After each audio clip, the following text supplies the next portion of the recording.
สบายดีFC ตามเคยรีผมพี่น้องว่าโมเคยอยู่ทางเขาด้านผมพี่น้องด้านขั้วมิตรภาพลาวไทยแห่งที่หนึ่งเดี๋ยวเทียบใส่ได้ว่าโมเคยเอารถจักรนี่เด้ให้ผมพี่น้องรถจักรที่ห้านี่เด้ไป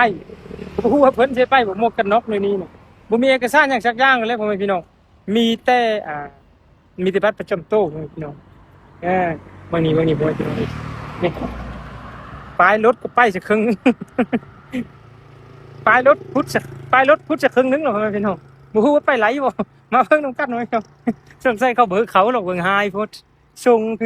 คือชงจนนี่พี่น้องเนาะบ้าโมแคนี่เขามากกับบริฟิตอีกอย่างเนาะแต่ว่ามันจะไปทึกกับหลายคนที่เขาบอกพอใจถ้าว่าเขาจะเอากฎหมายมาคู่เนาะหรือว่าสิจับนี่เขาก็จะบกล้าเฮ็ดนะเพราะว่าย้านมวลชนสิเห็นเลยครับมวลชนสิโจมตีเขาเจ้านะแต่ว่าบ้าโมแคนคิดว่าไม่ใต้ที่เขาจะเฮ็ดกับบ้าโมแคนก็คือเขาจะอาจจะลักเฮ็ดกับบ้าโมแคนแบบห้ายโต้ไปเลยพ่อแม่พี่น้องอาจจะมีรถซีลัมที่เขาเคยเฮ็ดอีหยังกับบู๊แหละแบบบ้าโมแคนขี่รถไปมาอย่างวันนี้เขาก็เลยอัดเลยกันเลยปิดปากไปเลยอันนี้ก็คือสิ่งที่เขาเป็นห่วงตัวเองเขาที่สุดพ่อแม่พี่น้องก็คือกันท้ามาหากว่าบ่เห็นเขาเฮ็ดคลิปแล้วเนาะหรือว่าตามห้าบ่เห็นแล้วก็คือบ่ต้องคิดอย่างไรพ่อแม่พี่น้องอันแบบนั้นแหละก็คืออันนั้นแหละอันที่สุดเจ้าฮู้เนี่ยง่ายๆเพราะว่าคอยเบานี่กับเบาเพื่อมวลชนเนาะเบาเพื่อจะให้มีความถูกต้องเนาะแต่ว่าถูกต้องอยู่แต่ว่ามันจะไปต้องถูกอันนั้นมาอีกปณิญาณพ่อแม่พี่น้องมันจะไปต้องอันนี้ต้องอันนั้นมามันก็จะเป็นอย่างนี้นะเขาหมายคอยเบานี่ไรยังกับบ่ได้ไรยังเขาเบาเพื่อจะให้นับแต่นี้อีก1,000 ปีเจ้าจะต้องชื่อคอยเพราะคอยคือบ่าวหม้อแคนhello วู้ฮู้กวนไว้พี่น้องกวน FC อยู่วงเวียนร่อนนุ่นไว้พี่น้องจักไพ่สิมากระทืบบ่าวหม้อแคนแล้ววันนี้กวนเขาเด้กวนนักเรียนนับแต่นี้อีก1,000 ปีชูเจ้าจะชื่อคอยไรเพราะคอยคือบ่าวหม้อแคนสะใจไว้พี่น้องคันถึงเข้าสิเก็บบ่าวหม้อแคนนะปากกาอยู่ไรแล้วคนประจานคนไล่อันโพดบอกว่าจะเป็นหงหม้อบอกว่าจะเป็นเรื่องไปกวนสำนักงานนายกบอกว่าจะเป็นไปอ่านเรื่องคำควันที่เขาเขียนบอกว่าจะเป็นไปเว้าเรื่องเงินสวัสดิการเนาะแล้วก็ไปเว้าเรื่องอย่างยทคเนาะแค่งบพันที่คันเฮาบ่จ่ายเงินแล้วมันจะบ่เฮ็ดบัตรแจ้งรถจักรให้แล้วก็มาทุกทางเลยตอนนี้เป็นตาย้านขนาดประเทศลาวนี่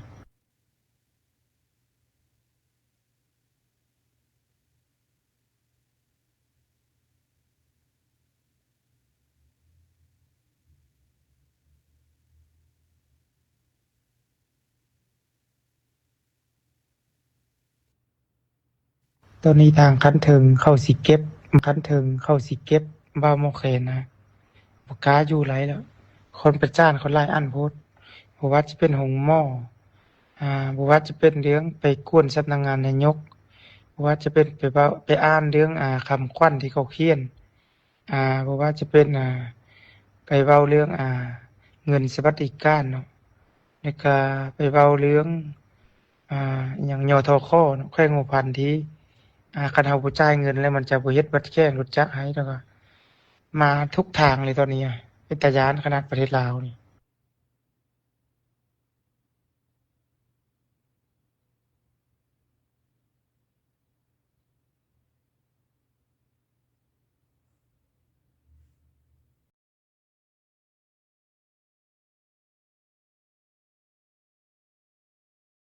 ตอนนี้ทางคันถึงเข้าสิเก็บ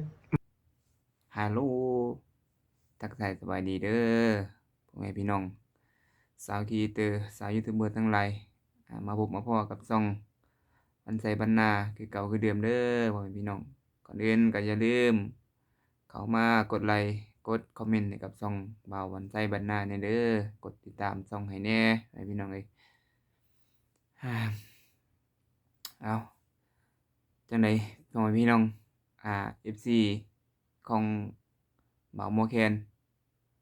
บ่ว่าจะเป็นทั้งฝั่งไทยแล้วก็ทั้งฝั่งลาวอ่าหรือว่าต่างประเทศตอนนี้บ่าวโมแคนก็เห็นว่า ทางครอบครัวเพิ่นได้ประกาศตามหาบ่าวโมแกน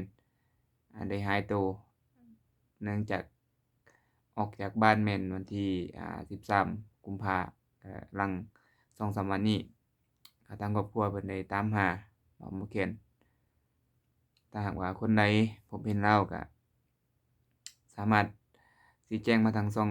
บ่าววันไสบรรณาได้เด้อพี่น้องก็หลายๆคนอาจสิได้รู้อาจสิได้เห็นอาจสิเคยรู้เคยเห็น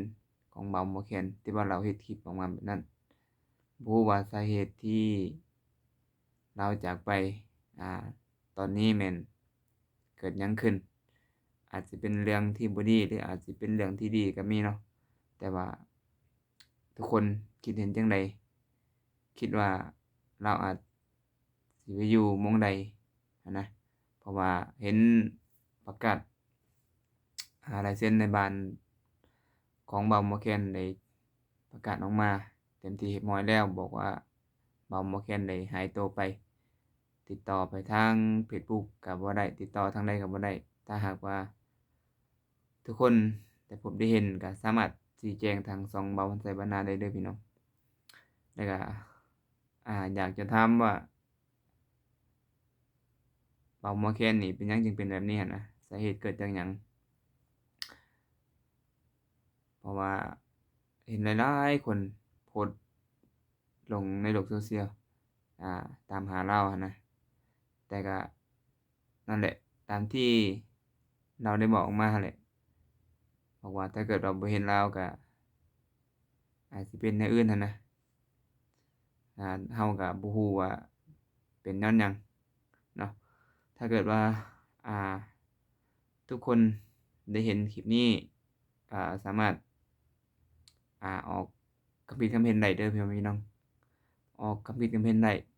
ให้กับช่องบ่าววันไสบรรณาเพราะว่าบ่าว Morgan นี่เป็นคนลาวแต่ที่จริงเป็นคนลาวก็เชื้อสายลาวนั่นล่ะแต่ว่าอาจสิมีเฮ็ดคลิปอ่าบางคนอาจจะมักตามที่เราเฮ็ดคลิปบางคนอาจจะบ่มักหั้นนะเพราะว่าตอนนี้ก็อาจจะเกิดสาเหตุหยังก็บ่รู้เนาะถ้าเกิดว่าทุกคนคนใดได้รับรู้คนใดได้เห็นเว้ามาเขียนอยู่ไสก็สามารถกดคอมเมนต์กับช่องบ่าววันไสบรรณาได้เด้อพ่อแม่พี่น้องเอ้ย